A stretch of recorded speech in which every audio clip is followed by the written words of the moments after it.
हरिद्वार के सिद्धपीठ दक्षिण काली मंदिर में भस्म आरती के बाद जो दृश्य देखने को मिला वो हर किसी को भाव विभोर कर गया।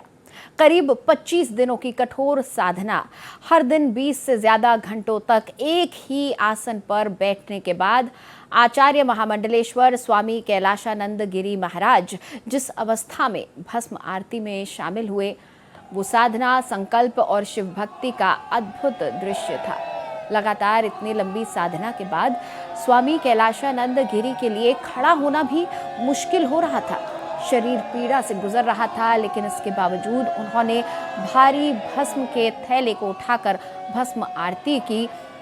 जिस अवस्था में सामान्य व्यक्ति के लिए खड़ा रहना भी मुश्किल होता है, उस अवस्था में स्वामी कैलाशानंद गिरी का शिव धुन में मग्न होकर भस्म आरती करना श्रद्धालुओं के लिए अकल्पनीय दृश्य था। आरती के दौरान उनके मुख से बार बार महादेव महादेव का उच्चारण हो रहा था। ऐसा लग रहा था जैसे शरीर की सारी पीड़ा पीछे छूट गई हो और उनकी चेतना पूरी तरह भोलेनाथ में लीन हो गई हो। वो शिव की धुन में ऐसे मगन थे कि पीड़ा के बावजूद आरती में उनका समर्पण और भक्ति भाव लगातार बना रहा।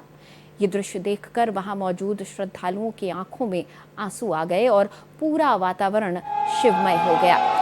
लोगों के मन में बार बार एक ही भाव उमड़ रहा था कि आचार्य जी की साधना में शिव तत्व की अनुभूति होती है और ऐसा लगता है जैसे भोले बाबा का विशेष आशीर्वाद उन पर है।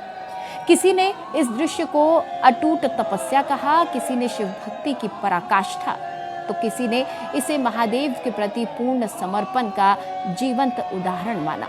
25 दिनों की कठोर साधना के बाद भी भस्म आरती में उसी श्रद्धा, उसी ऊर्जा और उसी विश्वास के साथ शामिल होना ये दिखाता है कि उनके लिए साधना केवल कर्मकांड नहीं बल्कि जीवन का संकल्प है।